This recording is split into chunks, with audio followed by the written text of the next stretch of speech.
Friends, welcome to ವೃದ್ಧಿ creation. ನಾನಿವತ್ತು ಇಲ್ಲಿ ನಿಮಗೆ ಕ್ರೋಶಾದಲ್ಲಿ ಫ್ಲವರ್ ಟೈಪು ಆರ್ಚ್ನ ಹಾಕೋದು ಹೇಗೆ ಅಂತ ತೋರಿಸ್ತಾ ಇದ್ದೀನಿ.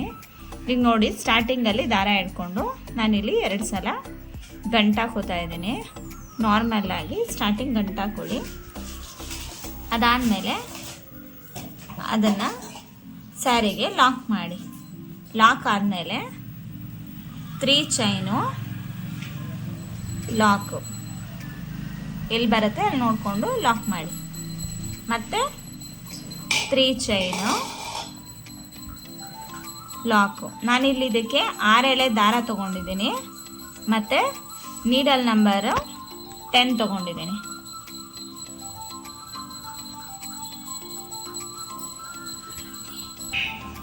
ಮತ್ತು 3 ಚೈನು ಲಾಕು. ಈ ಡಿಸೈನ್ಗೆ ನೀವು ಬೇಸ್ ಲೈನಲ್ಲಿ ಸೇಮ್ ಒಂದೇ ಥರ ಬರುತ್ತೆ, ಇನ್ನೇನು ಚೇಂಜಸ್ ಇರಲ್ಲ. 3 ಚೈನು ಲಾಕು, 3 ಚೈನು ಲಾಕು, ಇದೇ ಥರ ನೀವು ಈ ಡಿಸೈನ್ನ ಹೀಗೆ ಕಂಟಿನ್ಯೂ ಮಾಡಿ. ಈಗ ಫಸ್ಟ್ ಸ್ಟೆಪ್ಪು 3 ಚೈನು ಲಾಕು ಹಾಕಿ ಕಂಪ್ಲೀಟ್ ಆಗಿದೆ. ಈಗ ಎಂಡಲ್ಲೂ 3 ಚೈನು ಲಾಕ್ ಹಾಕಿದ್ದೀನಿ ನಾನಿಲ್ಲಿ. ಈಗ ಇದನ್ನು ಹೀಗೆ ಉಲ್ಟಾ ತಿರುಗಿಸ್ಕೊಂಡು ಮತ್ತೆ ಇಲ್ಲಿ 3 ಚೈನ್ನ ಹಾಕ್ತಾ ಇದ್ದೀನಿ ಕುಚ್ಚಿಗೋಸ್ಕರ. ಇದಾದಮೇಲೆ ಇಲ್ಲಿ ಲಾಕ್ ಎಲ್ಲಿರುತ್ತೆ ಅಲ್ಲಿ ಲಾಕ್ ಮಾಡ್ಕೊಳ್ಳಿ. 3 ಚೈನ್ ಆದಮೇಲೆ ನೆಕ್ಸ್ಟು ನೀವು 8 ಚೈನ್ನ ಹಾಕೋಬೇಕು. ಈಗ 8 ಚೈನ್ ಆದಮೇಲೆ ಈಗೇನು 3 ಚೈನ್ ಫಸ್ಟಲ್ಲಿ ಲಾಕ್ ಮಾಡಿದರೆ ಅದನ್ನ ಬಿಟ್ಟು ಇದನ್ನು 1 2 ಇದೆರಡನ್ನೂ ಬಿಟ್ಟು 3ನೇದರಲ್ಲಿ ಇದನ್ನು ಲಾಕ್ ಮಾಡ್ಕೋಬೇಕು. ಈಗ ಲಾಕ್ ಆದಮೇಲೆ ಮತ್ತೆ ಸ್ಯಾರಿನ ಸೀದಾ ತಗೊಂಡು ಇದರಲ್ಲಿ ಸಿಂಗಲ್ ಕ್ರೋಶನ ಹಾಕೊಂಡು ಬರಬೇಕು. 9 ಸಿಂಗಲ್ ಕ್ರೋಶ ಹಾಕೋಬೇಕು. ಈಗ 8 ಚೈನ್ ಗ್ಯಾಪಲ್ಲಿ 9 ಸಿಂಗಲ್ ಕ್ರೋಶನ ಹಾಕೊಳ್ಳಿ.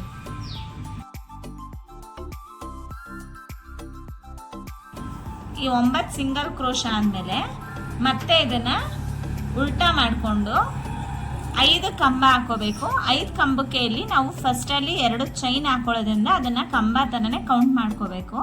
ಅದಾದಮೇಲೆ ನೆಕ್ಸ್ಟು 4 ಏನು ಗ್ಯಾಪ್ ಕಾಣಿಸುತ್ತೆ ಅದರಲ್ಲಿ 4 ಕಂಬನ ಹಾಕೊಳ್ಳಿ. ಎಲ್ಲದಕ್ಕೂ ಹಾಕಕ್ಕೆ ಹೋಗಬೇಡಿ, ಜಸ್ಟು 4ಕ್ಕೆ ಮಾತ್ರ ಕಂಬನ ಹಾಕಿ. ಈಗ ನೋಡಿ 2 ಆಯಿತು.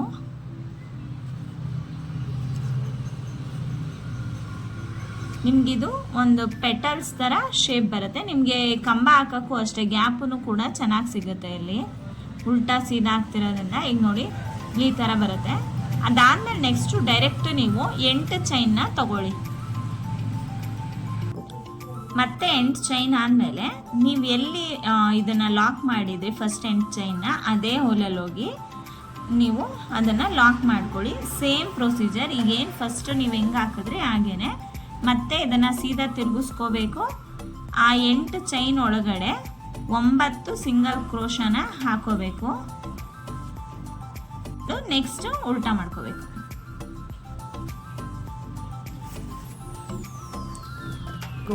ಹೀಗೆ 9 ಸಿಂಗಲ್ ಕ್ರೋಶ ಆದಮೇಲೆ ಈ 4 ಕಂಬದ್ದು ಎಡ್ಜಲ್ಲಿ ಒಂದು ಚೈನ್ ಇರುತ್ತಲ್ಲ ಅಲ್ಲಿ ಒಂದ್ಸಲ ಲಾಕ್ ಮಾಡ್ಕೊಳ್ಳಿ. ಆವಾಗ ಫಿನಿಶಿಂಗ್ ಅನ್ನೋದು ತುಂಬ ಚೆನ್ನಾಗಿ ಬರುತ್ತೆ. ನೋಡಿ ಇವಾಗ ಸ್ಟಿಫ್ನೆಸ್ ಅನ್ನೋದು ಬಂತು. ಈಗ ಮತ್ತೆ ಸ್ಯಾರಿನ ಉಲ್ಟಾ ಮಾಡಿಕೊಂಡು ಸೇಮ್ ನೀವು 4 ಕಂಬನ ಹಾಕೋಬೇಕು. ಫಸ್ಟಲ್ಲಿ 2 ಚೈನು, ಅದಾದಮೇಲೆ ನೆಕ್ಸ್ಟು 4 ಕಂಬ. 4 ಕಂಬನ ಹಾಕೋಬೇಕು. ಇದಾದಮೇಲೆ ಮತ್ತೆ 8 ಚೈನು. ಇದೇ ಥರನೇ ಈ ಡಿಸೈನ್ನ ಒಂದು 4-5 ಸಲ ಹಾಕೊಳ್ಳಿ. ಆವಾಗ ಅದು ಕಂಪ್ಲೀಟಾಗಿ ಕವರ್ ಆಗೋದು ನಿಮಗೆ ಗೊತ್ತಾಗುತ್ತೆ. ಒಂದು ಫ್ಲವರ್ ಶೇಪು ಇಲ್ಲ ಲೋಟಸ್ ಶೇಪಲ್ಲಿ ಅದು ಕವರ್ ಆಗುತ್ತೆ. ಆವಾಗ ಅದೊಂದು ಕರೆಕ್ಟ್ ಆರ್ಚ್ ಬರುತ್ತೆ. ಈಗ ನೋಡಿ ಮತ್ತೆ 8 ಚೈನ್ ಆಯಿತು. ನಾನಿಲ್ಲಿ ಮತ್ತೆ ಏನು ನಾವು 8 ಚೈನ್ನ ಲಾಕ್ ಮಾಡಿದ್ವಿ ಅದೇ 3 ಚೈನ್ ಗ್ಯಾಪಲ್ಲಿ ಲಾಕ್ ಮಾಡ್ತಾ ಇದ್ದೀನಿ. ಇದಾದಮೇಲೆ ಮತ್ತೆ ಇದನ್ನು ಸೀದಾ ಮಾಡಿಕೊಂಡು 9 ಸಿಂಗಲ್ ಕ್ರೋಶನ ಹಾಕೊಳ್ಳಿ. ಈಗ 9 ಸಿಂಗಲ್ ಕ್ರೋಶ ಆದಮೇಲೆ ಮತ್ತೆ ಅವಾಗೆ ಹೇಳಿದಾಗೆ 4 ಕಂಬದ ಎಡ್ಜ್ ಏನಿತ್ತು ಆ ಚೈನಲ್ಲಿ ಒಂದು ಲಾಕ್ ಮಾಡ್ಕೊಳ್ಳಿ. ಅದಾದಮೇಲೆ ಮತ್ತೆ ಇದನ್ನು ಸೀದಾ ಮಾಡಿಕೊಂಡು ಇಲ್ಲಿ 2 ಚೈನು ಮತ್ತು 4 ಕಂಬ, 2 ಚೈನು ಆ ಹೋಲ್ ಒಳಗಡೆ. ಇನ್ನು 4 ಹೋಲಲ್ಲಿ ಮಾತ್ರ 4 ಕಂಬ ಮಾತ್ರ ಹಾಕೊಳ್ಳಿ. ಟೋಟಲ್ 5 ಇರಬೇಕು ನಿಮಗೆ. ಇದನ್ನು ಇನ್ನೂ ಒಂದೆರಡು ಎಷ್ಟು ಬೇಕಾಗುತ್ತೆ ಅದನ್ನು ಅದೇ ಥರನ ಹಾಕ್ಕೊಂಡು ಕಂಟಿನ್ಯೂ ಮಾಡಿ.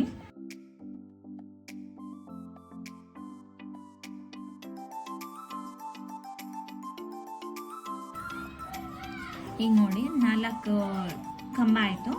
ಮತ್ತು 8 ಚೈನು ಅದೇ ಹೋಲಲ್ಲಿ ಲಾಕು. ಇದನ್ನು ಹೀಗೆ ಇನ್ನೂ ಒಂದೆರಡು ಸಲ ಕಂಟಿನ್ಯೂ ಮಾಡಿ. ಈಗ ನೋಡಿ ಇದೇ ಥರ ಪೆಟಲ್ಸ್ನ 5 ಹಾಕ್ಕೋಬೇಕು. 5 ಹಾಕಿದ್ಮೇಲೆ ನಿಮಗೆ ಇದು ಈ ಥರ ಕಾಣಿಸುತ್ತೆ. ಇದು ಸ್ಯಾರಿ ಉಲ್ಟಾ ಸೈಡು, ಇದು ಬಂದು ಸ್ಯಾರಿ ಸೀದಾ ಸೈಡು. ಅಲ್ಲಿ ಬಂದು ನಿಮಗೆ ಒಂಥರ ವೇವ್ಸ್ ಎಲ್ಲ ಚೆನ್ನಾಗಿ ಕಾಣಿಸ್ತಿರುತ್ತೆ. ಈಗ ನಾವು ಇದು 5 ಸಲ ಹೀಗೆ ಹಾಕಾದ್ಮೇಲೆ ಅಂದರೆ 5 ಸಲ 8 ಚೈನು ಮತ್ತು ಕಂಬ ಬರೋ ಥರನೇ ಹಾಕಬೇಕು. ನೋಡಿ 1 2 3 4 5. ಇದಾದಮೇಲೆ ನೀಟಾಗಿ ಬಂದಿರುತ್ತಲ್ಲ, ಅದಾದಮೇಲೆ ನಿಮ್ಗೆ ಗೊತ್ತಾಗ್ಬಿಡುತ್ತೆ ಅದು ಫಿನಿಶಿಂಗ್ ಹೇಗೆ ಬಂದಿರುತ್ತೆ ಅಂತ. ಈಗ 1 2 ಇದನ್ನು ಬಿಟ್ಟು ನೆಕ್ಸ್ಟ್ 3 ಚೈನಲ್ಲಿ ಲಾಕ್ ಮಾಡಬೇಕು.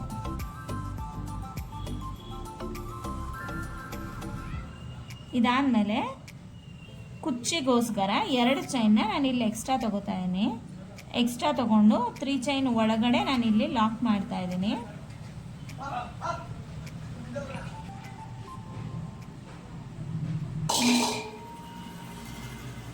ನೋಡಿ ಇದಾದ್ಮೇಲೆ ಮತ್ತೆ 2 ಚೈನ್ ಹಾಕಿ ನಾನಿಲ್ಲಿ 3 ಚೈನ್ ಒಳಗಡೆ ಗ್ಯಾಪಲ್ಲೇ ಲಾಕ್ ಮಾಡ್ತಾ ಇದ್ದೀನಿ. ಇದು ಕುಚ್ಚಿಗೋಸ್ಕರ. ಇದಾದ್ಮೇಲೆ ನೋಡಿ ನೆಕ್ಸ್ಟು 8 ಚೈನ್ನ ಹಾಕೋಬೇಕು. ಮತ್ತೆ ನೆಕ್ಸ್ಟು ಲೋಟಸ್ ಡಿಸೈನ್ಗೋಸ್ಕರ 8 ಚೈನ್ ಹಾಕಾದ್ಮೇಲೆ ಇಲ್ಲಿ 1 2 ಇವೆರಡನ್ನ ಬಿಟ್ಟು ನೆಕ್ಸ್ಟು 3ನೇ ಚೈನಲ್ಲಿ ಇದನ್ನು ಲಾಕ್ ಮಾಡ್ಕೋಬೇಕು. ಇದು ಲಾಕ್ ಆದಮೇಲೆ ಮತ್ತೆ ಉಲ್ಟಾ ತಿರುಗಿಸಿ ಇದರೊಳಗಡೆ ಸಿಂಗಲ್ ಲಾಕ್ನ ಹಾಕ್ಕೊಂಡು ಹೋಗಿ 9 ಸಿಂಗಲ್ ಲಾಕು, 8 ಚೈನು 9 ಸಿಂಗಲ್ ಲಾಕು, ಮತ್ತೆ ಉಲ್ಟಾ ಮಾಡಿ 4 ಕಂಬ. ಇದನ್ನು ಹೀಗೆ ಕಂಟಿನ್ಯೂ ಮಾಡಿ. ನೋಡಿ ಇವಾಗ ಸ್ಯಾರಿ ಫುಲ್ ಅದೇ ಥರ ಹಾಕಿ ಕಂಟಿನ್ಯೂ ಮಾಡಿದ್ದೀನಿ. ಈಗ ಎಂಡಿಂಗಲ್ಲಿ ಹೇಗೆ ಮಾಡೋದು ಅಂತ ನೋಡೋಣ. ಈಗ ಎಂಡಿಂಗಲ್ಲಿ ನಾವು ಸೇಮ್ ಅದೇ ಥರ 5 ಚೈನ್ ಆದಮೇಲೆ ಏನು ಲಾಕ್ ಮಾಡ್ತೀವಿ ಇದು ನಾನಿಲ್ಲಿ ಅಡ್ಜಸ್ಟ್ ಮಾಡಿ ಹಾಕಿದ್ದೀನಿ. ಯಾಕೆಂದರೆ ಲಾಸ್ಟಲ್ಲಿ ಸ್ವಲ್ಪ ಶಾರ್ಟೇಜ್ ಆಗೋ ಥರ ಇತ್ತು, ಅದಕ್ಕೆ ಸ್ವಲ್ಪ ನಾನು ಕಡಿಮೆ ಮಾಡ್ಕೊಂಡು ಆಗಿದ್ದೀನಿ. ನೀವು ಅಷ್ಟೇ ಅದು ಹೇಗೆ ಬರುತ್ತೆ ನೋಡಿಕೊಂಡು ಸ್ವಲ್ಪ ಮ್ಯಾನೇಜ್ ಮಾಡಿ, ಕಡಿಮೆ ಬೇಕಾ ನೋಡಿ ಇಲ್ಲ ಜಾಸ್ತಿ ಮಾಡಬೇಕಾ ನೋಡಿಕೊಂಡು ನೀಟಾಗಿ ಕುಚ್ಚು ಫಿನಿಶಿಂಗ್ ಬರೋ ಥರ ಈಗ ಎಂಡಲ್ಲಿ ಸೆಟ್ ಮಾಡ್ಕೊಳ್ಳಿ. ಇದಾದಮೇಲೆ ಸೇಮ್ 3 ಚೈನ್ ಏನು ಹಾಕ್ತೀವಿ ಅದನ್ನು 3 ಚೈನ್ ಹಾಕಿ ಲಾಸ್ಟಲ್ಲಿ ಲಾಕಲ್ಲಿ ಲಾಕ್ ಮಾಡಿ, ಆಮೇಲೆ 2 ಜಡೆನ ಹಾಕಿ ಇದ್ರೊಳಗಡೆ ನೀಡಲಿಂದ ದಾರನ ಈಗ ಎಳೆದ್ರೆ ಈ ಡಿಸೈನ್ ಈಗ ಕಂಪ್ಲೀಟ್ ಆಗಿ ಆಗುತ್ತೆ. ಇದಕ್ಕೆ ಈಗ ಕುಚ್ಚು ಕಟ್ಟಿ ಹೇಗೆ ಕಾಣಿಸುತ್ತೆ ಅಂತ ನೋಡೋಣ. ನೋಡಿ ಫ್ರೆಂಡ್ಸ್, ಈಗ ಸ್ಯಾರಿ ಕುಚ್ಚು ಫುಲ್ ಕಂಪ್ಲೀಟ್ ಆಗಿದೆ. ನಾನು ಇದಕ್ಕೆ ಬೇಬಿ ಕುಚ್ಚಲ್ಲಿ ಒಂದು ಬೀಡ್ಸ್ನ ಹಾಕಿ ಕುಚ್ಚು ಕಟ್ಟಿದ್ದೀನಿ. ಈ ಡಿಸೈನ್ ನಿಮಗೆ ಯಾವಾಗೂ ರೆಗ್ಯುಲರ್ ಆಗಿ ಆರ್ಚ್ ಹಾಕೋದ್ಕಿಂತ ತುಂಬ ಡಿಫ್ರೆಂಟಾಗಿ ಫೀಲ್ ಆಗುತ್ತೆ. ನೋಡೋಕೆ ಕೂಡ ಗ್ರ್ಯಾಂಡಾಗಿ ಡಿಫ್ರೆಂಟಾಗಿ ಕೂಡ ಅನಿಸುತ್ತೆ. ಈ ಡಿಸೈನ್ಗೆ ನೀವು 800ಇಂದ 1000ವರೆಗೂ ಚಾರ್ಜ್ ಮಾಡ್ಬೋದು. ಇದೇ ಥರ ಹೊಸ ಹೊಸ ವೀಡಿಯೋಗಳಿಗೋಸ್ಕರ ನನ್ನ ಚಾನಲ್ನ ಲೈಕ್ ಮಾಡಿ, ಶೇರ್ ಮಾಡಿ, ಸಬ್ಸ್ಕ್ರೈಬ್ ಮಾಡಿ, ಪಕ್ಕದಲ್ಲಿರೋ ಬೆಲ್ ಐಕನ್ನ ಕ್ಲಿಕ್ ಮಾಡಿ. Thank you for watching.